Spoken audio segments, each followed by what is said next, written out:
The east coast of the United States of America stretches almost 2,500 kilometers from Florida, through the southern states, past New York and Boston, to the Canadian border.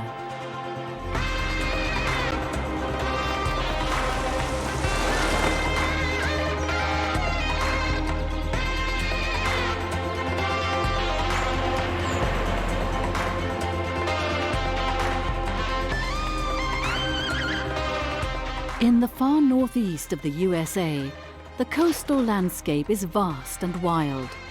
The region is home to people who appreciate the richness of nature and the joys of solitude. The journey heads north from Boston, through New Hampshire and Maine, to the Canadian border. There are more than 3,000 islands here, a paradise, not only for lobsters.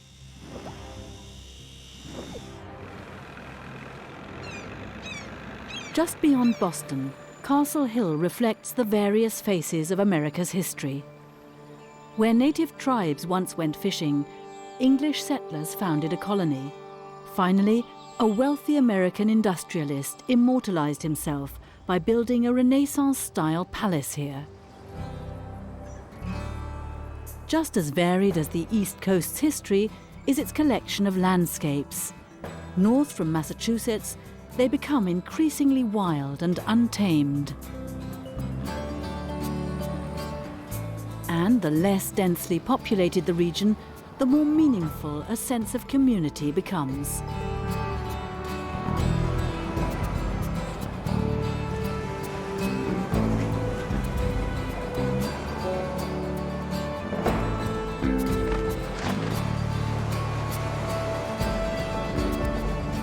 New Hampshire was the first American state to ratify its own constitution.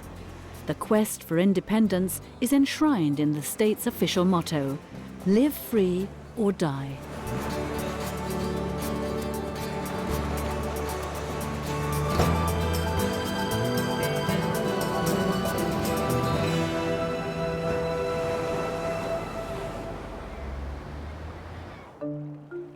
In Rye's protected harbour, Shauna Fraser is familiarising her students with the equipment they'll be using.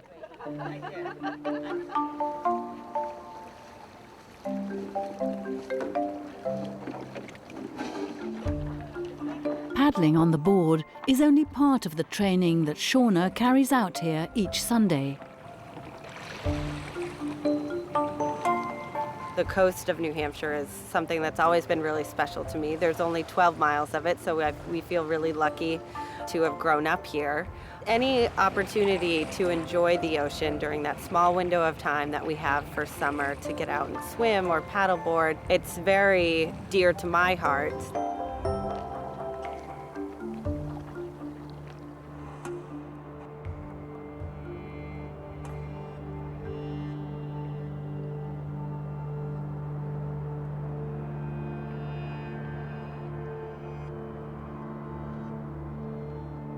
Shauna is the instructor of an entirely new form of physical exercise, Pancha yoga on a paddleboard.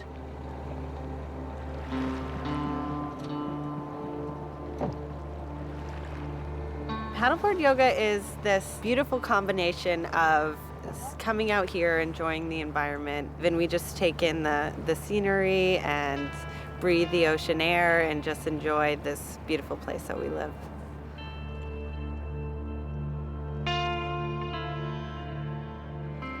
In addition to the scenic location, Pancha yoga is also highly effective.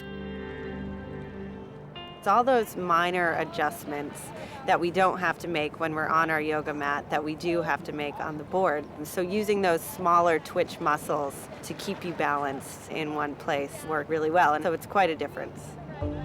But the class, something the participants understand quickly, also aims at achieving an inner balance. One thing I love about yoga is that it's about physical control as well as mental control. So you're physically controlling the movements of your body, and in ways it looks like gymnastics, but really it's just understanding how to move fluidly through movements and using your own body to slow the motion. Up to the count of 5, we're going to come all the way onto our back. All right? You can do it. 1.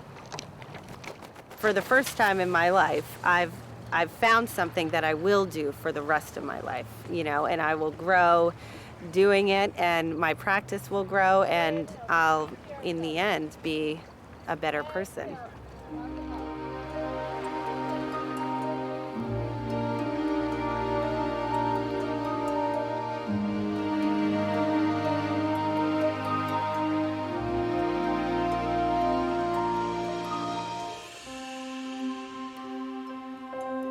From New Hampshire, the journey continues to the largest of the New England states, Maine. It's known as the Pine Tree State. Nearly 90% of its land is forested.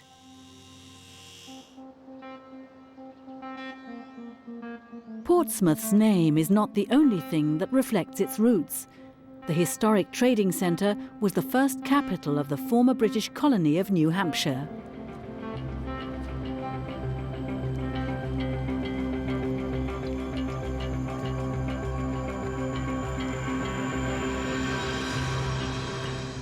The Piscataqua River forms the border with Maine. Via the Memorial Bridge, cyclists and pedestrians too can reach the neighbouring state. In 1953, the USS Albacore was the US Navy's most modern submarine. While being towed to Portsmouth after being decommissioned, she got stuck in the mud and has remained here on display to this day.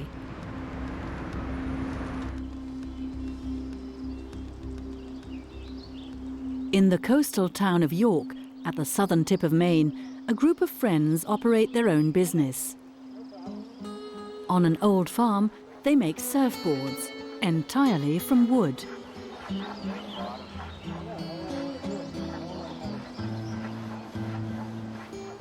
For years, skilled boat builder Mike LaVecchia sought a modern technique for manufacturing boards without using synthetic resins or foam. For thousands of years, people rode wooden surfboards. And there was a period of time in the 50s where people were playing around with how to build wooden boards but make them lighter. And right when hollow wood boards were taking off, foams and resins and all these kind of modern materials became available. It just didn't make sense to work with wood anymore. So we're trying to build a wooden board that is close to a foam board but is stronger, is going to last a whole lot longer, is more beautiful, and has a lot more to offer. The secret lies in the skillful distribution of hollow spaces inside the board. Mike adapted the methods from traditional boat building. You're using these really great old techniques that don't require a lot of special tools. It's a very nice, kind of quiet and peaceful process. You know, everything is hand tools. You know, it's clamps and it's hand planes and spoke shaves, and most of the process, there's no dust, there's no noise, you can have conversations, you can enjoy people's company. What began simply as a hobby has now developed into a flourishing business. But for these passionate craftsmen, it's not just about making money. You know, I love coming in here every day and having the guys that work here. You know, if I come in and nobody's here yet, I actually get a little bummed. Not because nobody's working, but just because it's this great group of people. And, you know, my motivation to keep things going is to keep them working.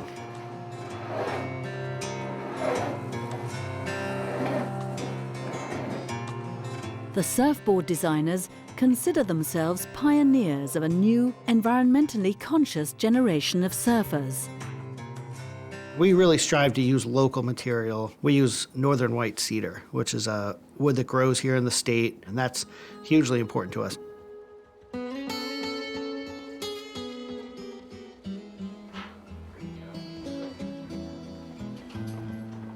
Mike and his colleagues are becoming increasingly well known in the scene. They run workshops teaching surfers how to build their own wooden boards.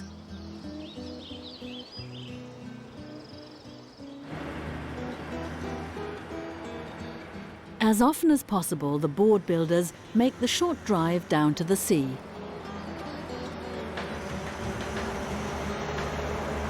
Our favorite time of the year is the fall. The weather's beautiful, it's cool and crisp, and we generally get great waves in the fall, and there's nobody around. It's all the locals.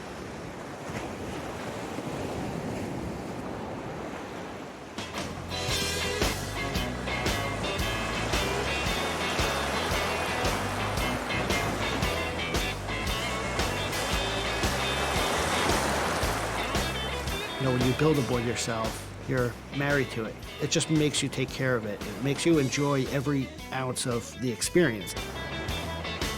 Mike has managed to make his hobby the focal point of his life. Surfing to me is a lot more than actually the physical acts, being part of the community and, just kind of feeling like you belong to something, I guess.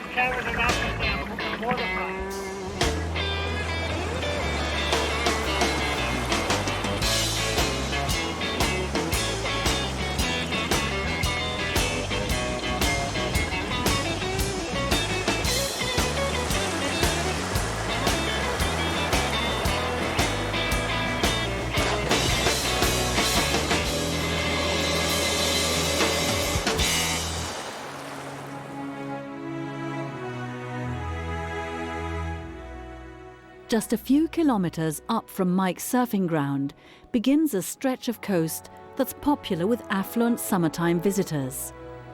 Waterfront properties here are among the most sought after on the entire East Coast.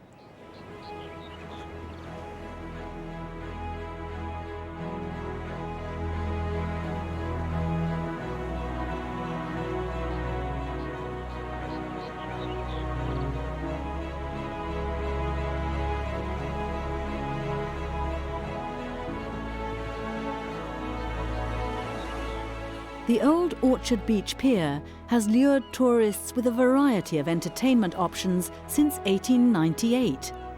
In its heyday, it featured a ballroom for 5,000 guests, in which even Louis Armstrong and Frank Sinatra performed.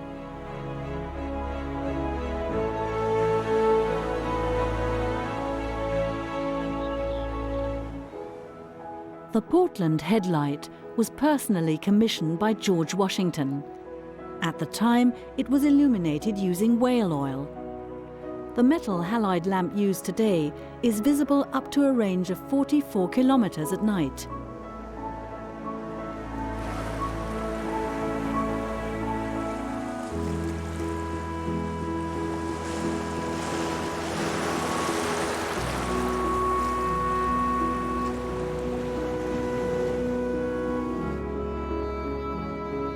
Fort Gorges was meant to serve as a bulwark against Confederate attacks during the American Civil War.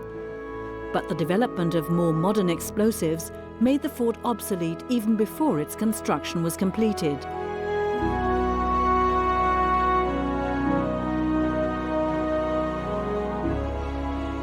Maine's vast woodlands stretch right up to the coastline. In the middle of the 19th century, the area was the world's largest trading centre for wood.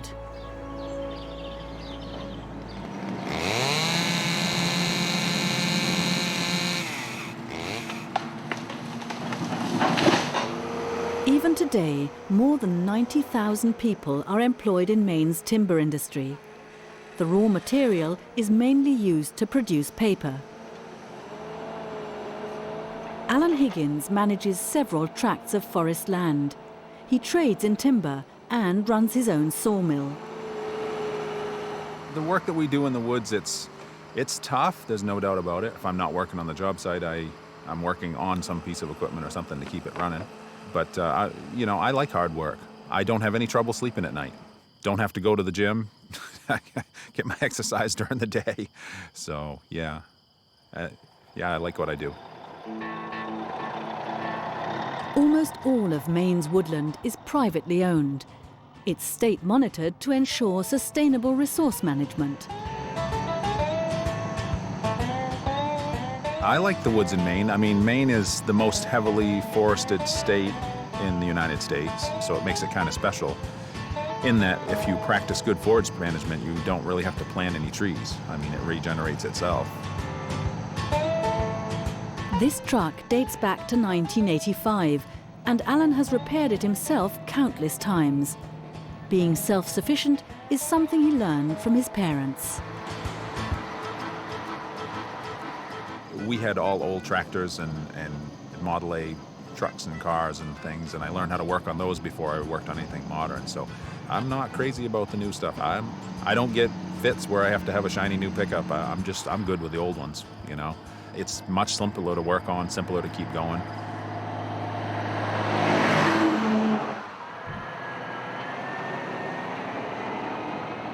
"20 years ago, Allan built a sawmill with his wife Paula and sister Marcia, where his family had earlier farmed. Builders from around the region come to get their lumber cut at the Higgins facility.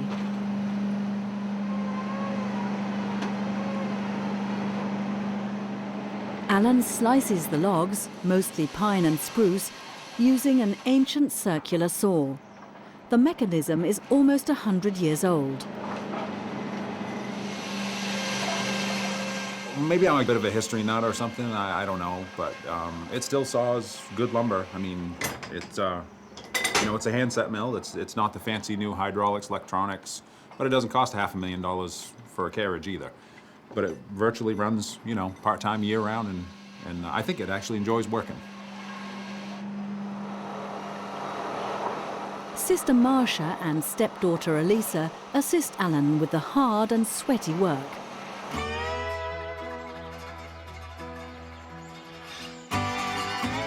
When not operating the saw, Allan relaxes in the yard and tinkers with old sports cars. My mother wanted me to be a doctor, I think. I turned out to be a doctor of machinery instead. Take 2 trucks and make one and, put it right back into service. And I guess I got the mechanical gene. And the machine doctor has another obsession that's completely unrelated to wood and cars. The music, yeah, the music. She is the evil mistress that I fell in love with at a young age. I have given her lots of time and lots of effort and lots of money, and she does not love me back. That's about how I can sum up the music part of it. I love music. I love writing. I got a good life in my own home. I got someone here that makes me feel whole.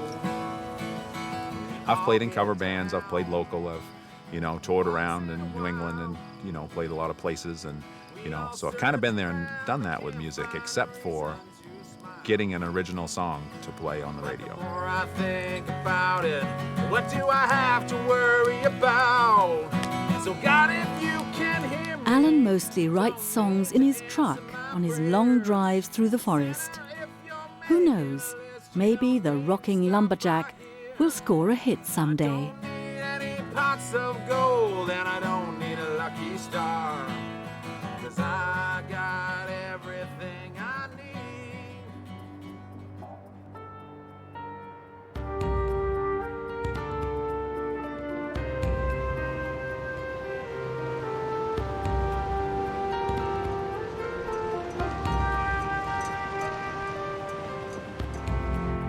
Maine's coast is shaped by thousands of small creeks, rivers and bays that often extend far inland.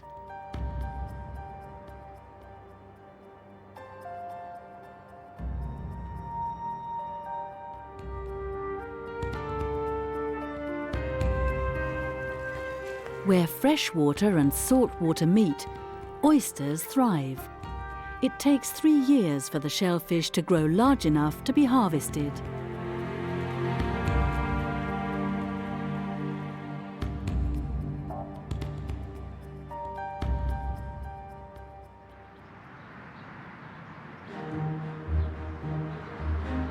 Onwards down Route 1. The highway stretches almost 4,000 kilometers from Key West in Florida to the Canadian border. Until the construction of the wide interstate freeways, Route 1 was the main thoroughfare for travel up and down the east coast. Moody's Diner opened in the 1930s as a takeout stand. Judy Beck has worked here for almost 40 years. Americans have coined the term family restaurant for establishments like Moody's.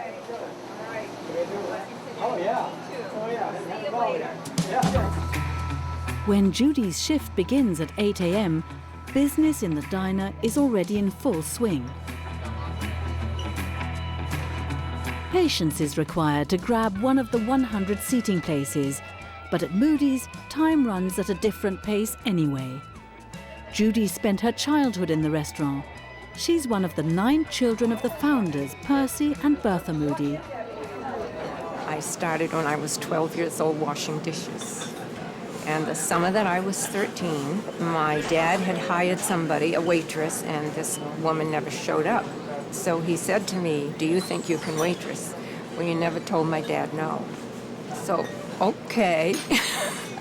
So that's when I started waitressing, and I probably wasn't very good at it. I stamped my feet. "I hate this place, I hate this place." And the other cook looked at him and said, "She'll be all right." Judy managed Moody's dining room for nearly 20 years. 5 years ago, she planned to retire, but the diner has a hold on her. In the meantime, her son Dan has started running the place, at least officially.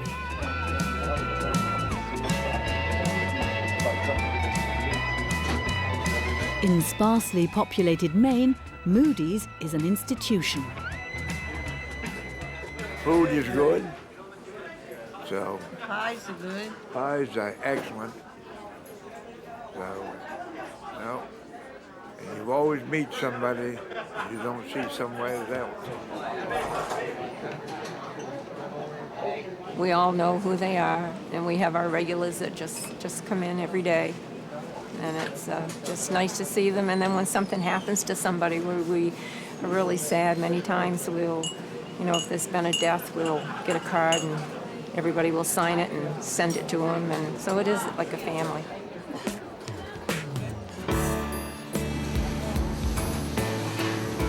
To ensure that the burgers are juicy, they're both fried and char-grilled. Some locals drive more than 100 kilometers to enjoy specialities like their freshly roasted hot turkey sandwich or half-pound Black Angus burger.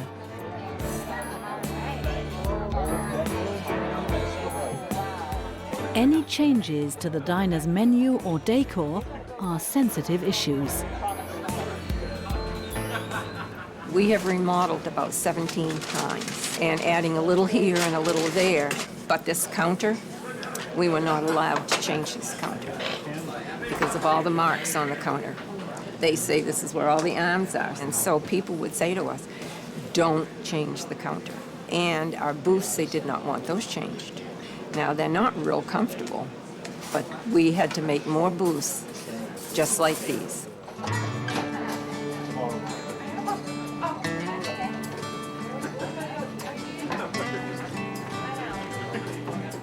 For dessert at Moody's, there's really only one option: pie.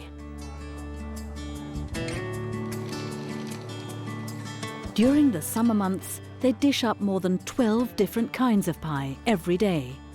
Many of the recipes have been handed down from Judy's mother, just as it should be in such a family establishment. So much of my life is in this restaurant. It's a great heritage that our parents left us.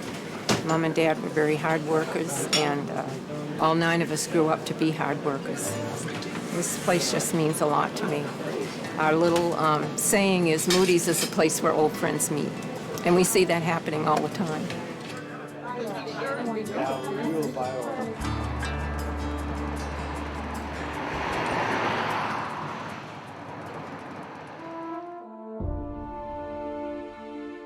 Next, the journey leaves the mainland and passes through the island wonderland of Penobscot Bay. Maine's most famous inhabitant, the lobster, thrives here in greater numbers than elsewhere in the US.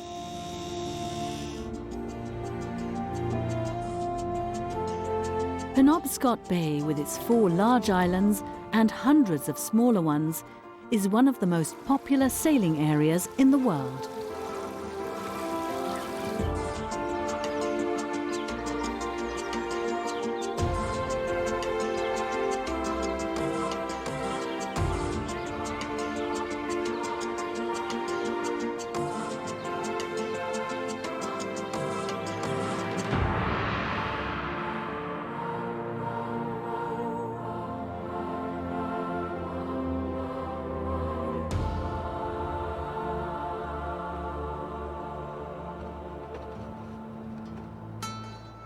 "6:30 in the morning at Knox County Airport.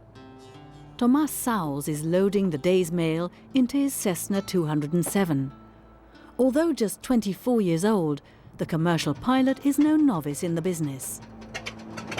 I started flying when I was 18. My father is a pilot, grandfather was a pilot. Flying's always been something that I knew I wanted to do, you know, playing with toys as I was younger.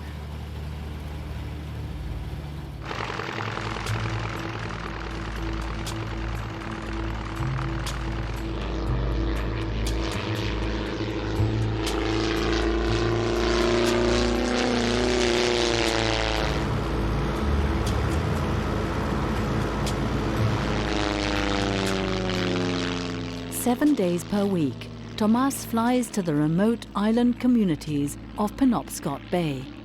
The flying time rarely exceeds half an hour.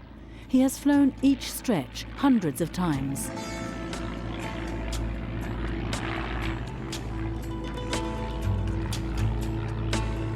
This area in particular of the state is incredibly pretty. We're right on the coast. We've even got some really pretty hills right next to the coast and the islands. It's just spectacular. You start to kind of bring your eyes down and start to kind of really enjoy, the environment that you're flying in and the lighting.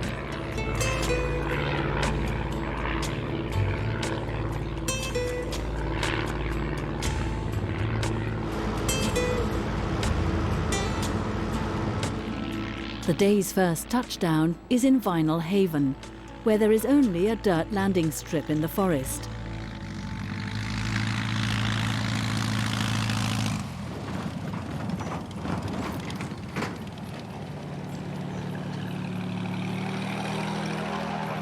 About 1,000 people live on the island, depending on the season. Their letters and packages are collected directly from the aircraft for delivery.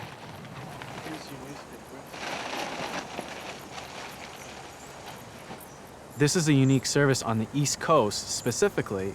Outside of Alaska, you're going to be hard-pressed to find a place where you're flying such small aircraft economically to different communities.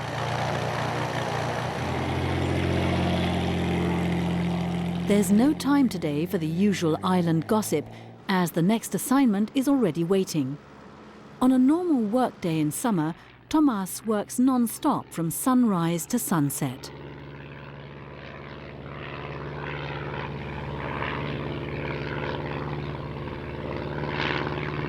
We're able to operate like a taxi. We fly dogs, we fly, building supplies, we'll fly chainsaws. We got working class people going back and forth. Whatever needs to get out there to do the job, we're able to fly.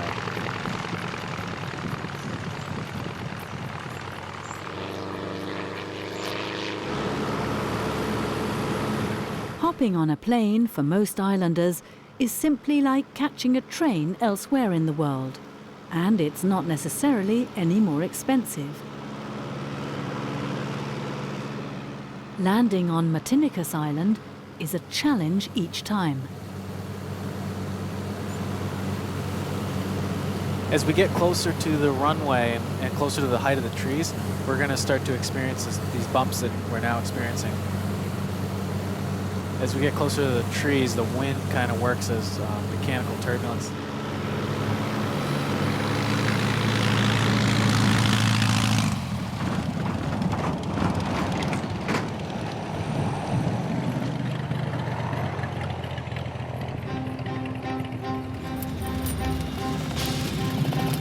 Nice job. In the car.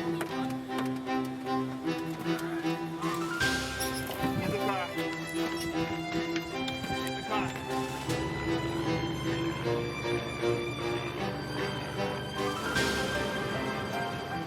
The Cessna transports individuals and small groups, construction workers and millionaires. Just a few of them are flustered seeing such a young pilot at the controls.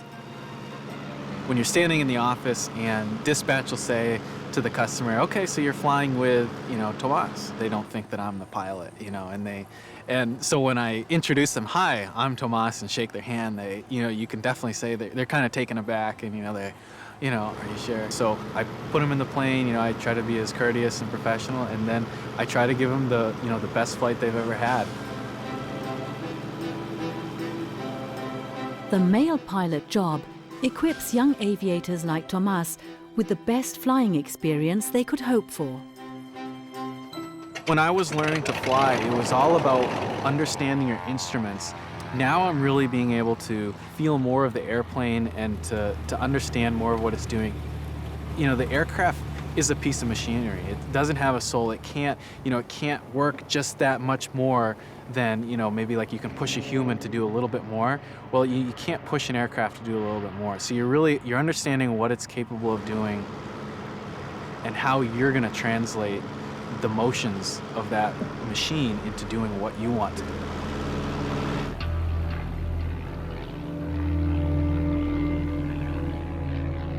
Here in Penobscot Bay, Tomàs has not only perfected his flying skills, he's also learned to take on responsibility.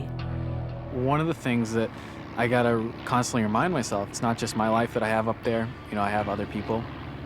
Aviation is inherently dangerous. You're up in the sky, you're defying gravity. The other part of it is knowing your limitations and being able to say no, and to recognize, where, when fear starts to get into it and rationality, and you gotta, balance those and say, you know what, this isn't safe, not gonna do it.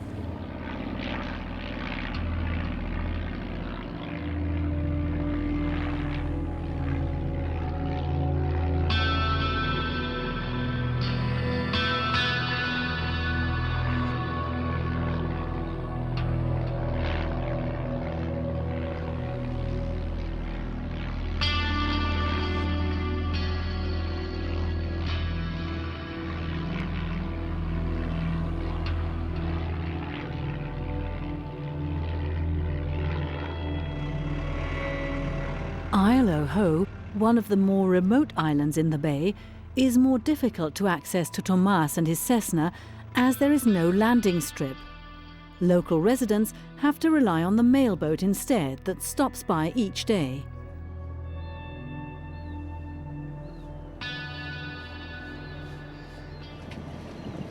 Marshall Chapman is getting some new tyres. He urgently needs them for his Ford Model A truck, which he brought to the island a few years ago.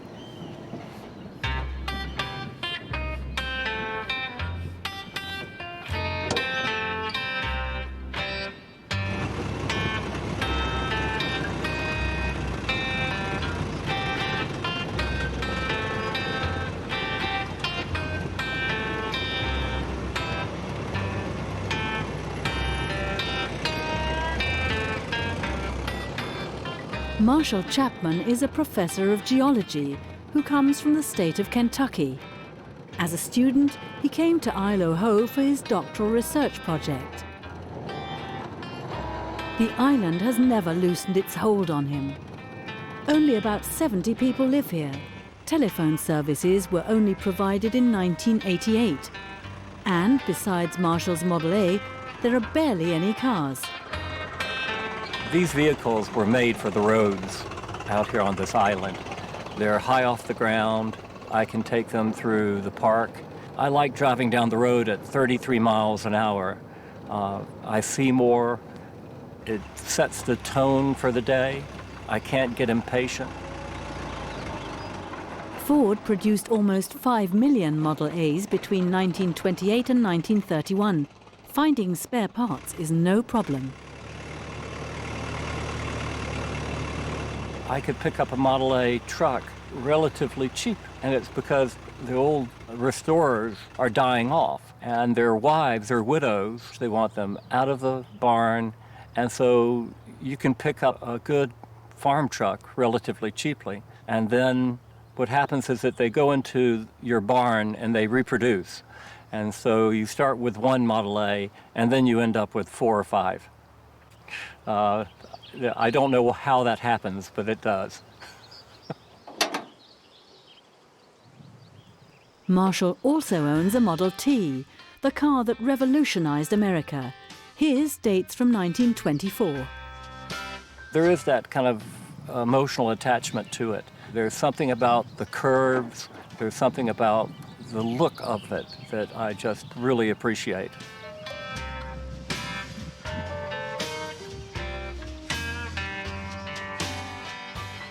You get to know that car quite well, and sometimes it just doesn't want to go that day.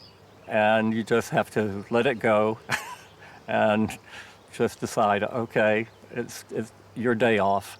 I'll try another.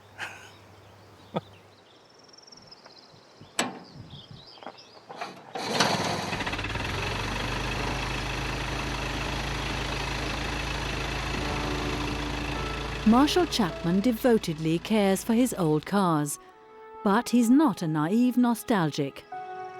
In one respect, I appreciate the modern conveniences, but I had a girlfriend once who looked at me and made the comment that she didn't believe that I belonged in this century. And I had to think and say, yeah, I probably should have been born 100 years earlier. This time right now confuses me.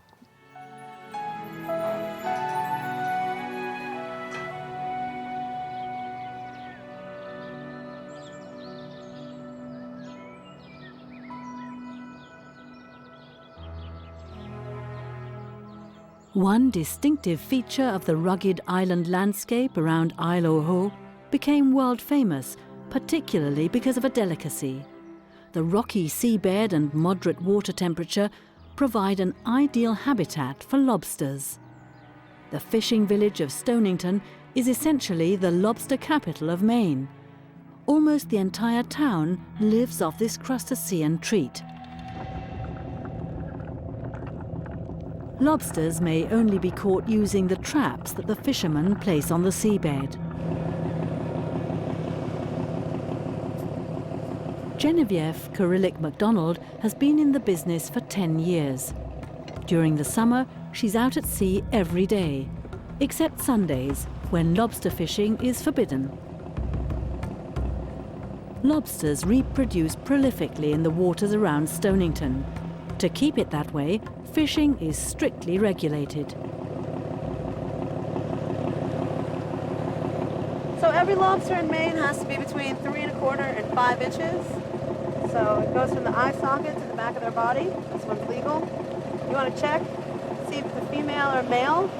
If it's a girl, if it has a V-notch, you have to throw it back. It's our conservation measure. It ensures that we always have a stock for the future.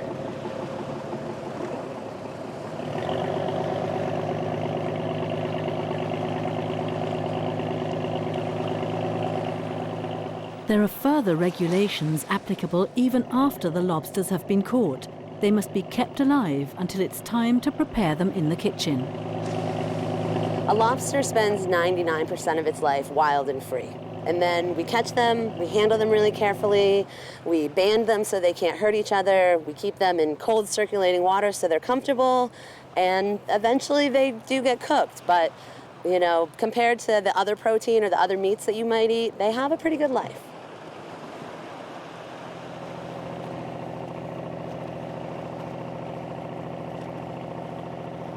Lots of experience is necessary in order to figure out which locations and which seasons are best for catching lobsters. Genevieve uses about 400 traps simultaneously. 800 is the upper limit allowed. Lobstering is a male-dominated industry. The appropriate work gear is not even produced in women's sizes.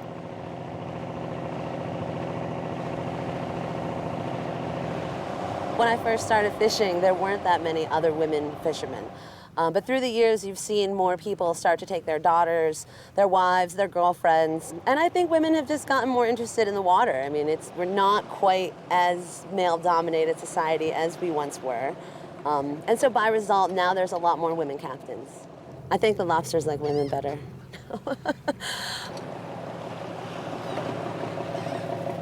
Genevieve's working day at sea is about 12 hours, even longer if the weather is bad.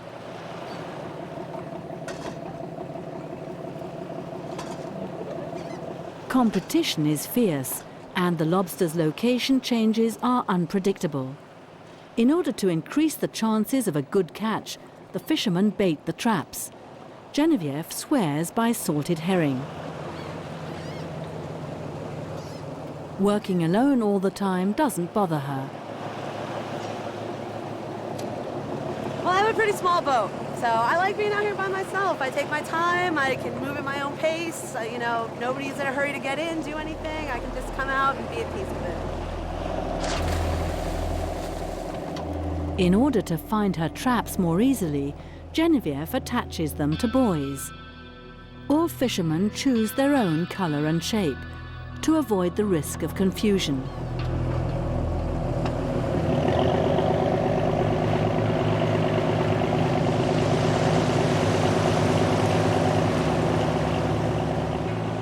Despite increasing stocks, many lobstermen are giving up the profession. The reason is a drop in prices. A kilogram of lobster fetches less than $3 in Stonington. The fact that the lobsters are reproducing so well could turn out to be a problem for the industry. It's a really satisfying job, and I think it gets in your blood, and that's it, you're hooked. There's no way about it. I don't know many people that have gone into fishing that have ever gotten out. I'm also a college student. I go to the University of Maine, and I'm pursuing a degree in marine studies.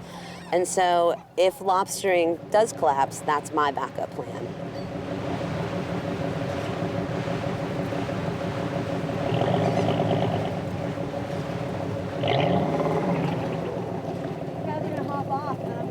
Even after Genevieve has delivered her daily catch to the wholesaler, her day's work is often not done.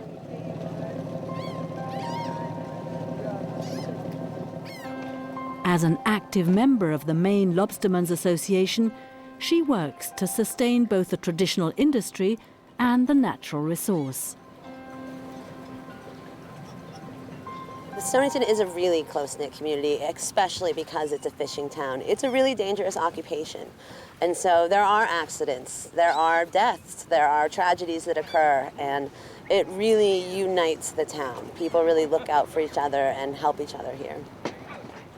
Stonington's lobstermen will again be able to obtain better prices once the demand for lobsters increases.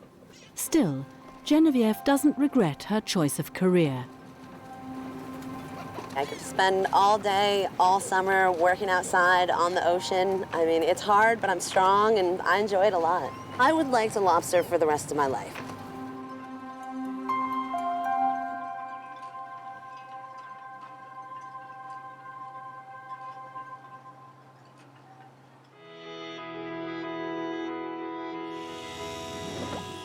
The next stage of the journey leads through Acadia National Park towards the Canadian border into the territory of the Passamaquoddy Indian tribe.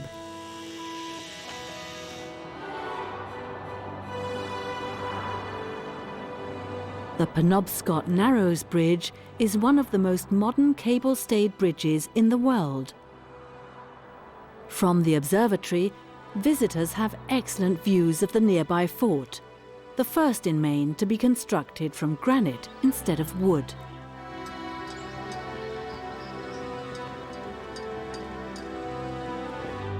A private island in the shape of a heart. Harbour Island is constantly changing owners. Last time it was sold for almost $4 million. Acadia National Park protects one portion of Maine's island-strewn coastal landscape. It's among the 10 most visited national parks in the USA.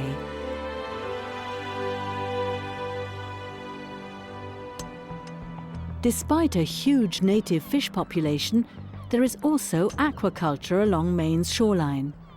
Here, Atlantic salmon are farmed. The fish are raised in large enclosures out at sea. Due to the exposed location, the nets frequently need to be repaired.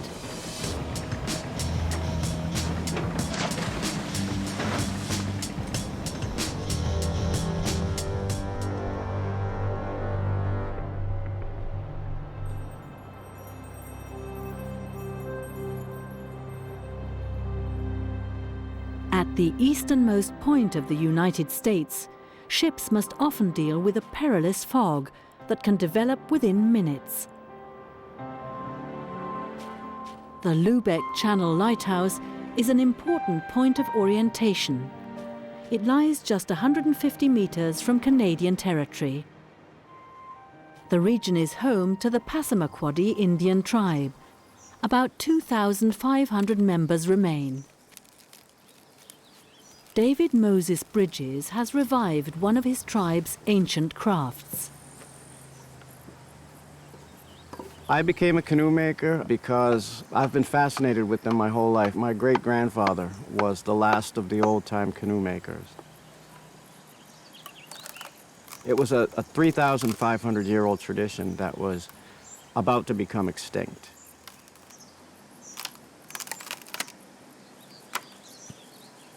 The thing to me that makes the canoe so special is that it's just a natural marriage of materials that all come from this landscape, all locally gathered, very close by. And all of the materials are hand-worked. There's no specialized tools required. This is my most modern tool, I guess, in my process of canoe building. This is it.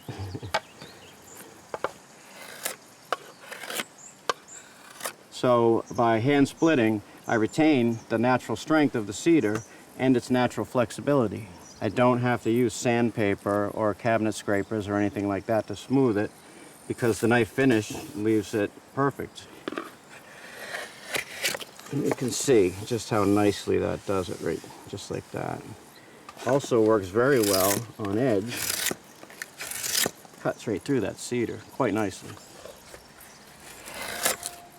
David has reconstructed a series of more than 100 procedural steps from the ancient records and traditions of his ancestors.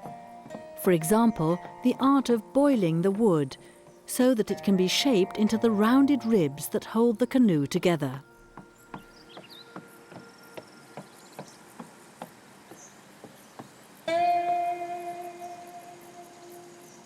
In order for the vessel to be seaworthy, sensitive areas on the external birch bark hull must be waterproofed. For this, David uses self-gathered pine sap as well as lard. Traditionally, bear fat was used, but in this case, any type of animal fat will do. But bear fat's harder to come by these days. So I just add that, and that just gives us a little bit of insurance so that the water won't come through. And this is a routine part of the maintenance here.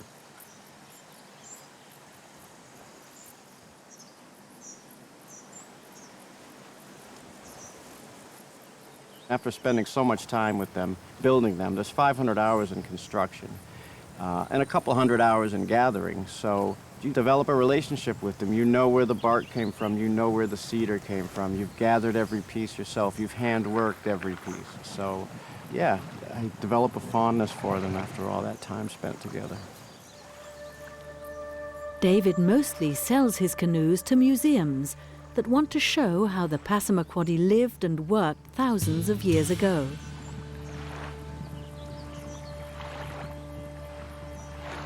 Canoes are the most important thing a family could have here because it greatly expanded their hunting range, their ability to move about the landscape inland as well as on all the outer islands out here. It's a very sturdy boat for an ocean environment and strong enough to get 30 miles offshore. The canoe has shaped the lives of the Passamaquoddy tribe. Thanks to David, this aspect of their history has been preserved. I travel to Canada, I cross the bay here over to the Canadian side. I have family over in St. Andrews. It's about 7 miles away. So I pick the tide, I make sure the wind's behind me and I don't try to fight it, and I go with the flow.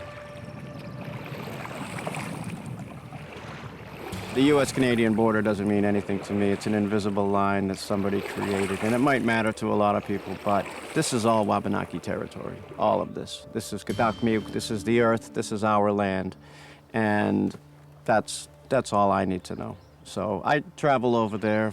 I don't take any papers with me. I don't need any papers, I ask the Creator's permission. I ask my mom's permission, that's all.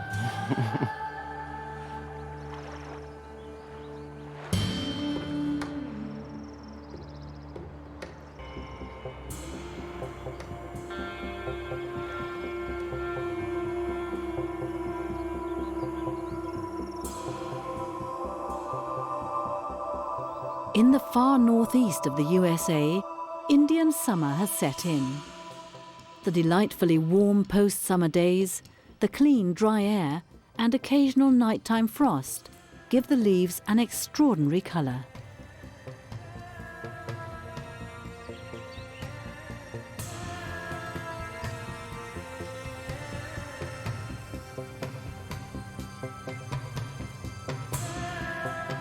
It's in that brief period before the onset of winter, more than at any other time, that the enchantment of America's East Coast is fully revealed.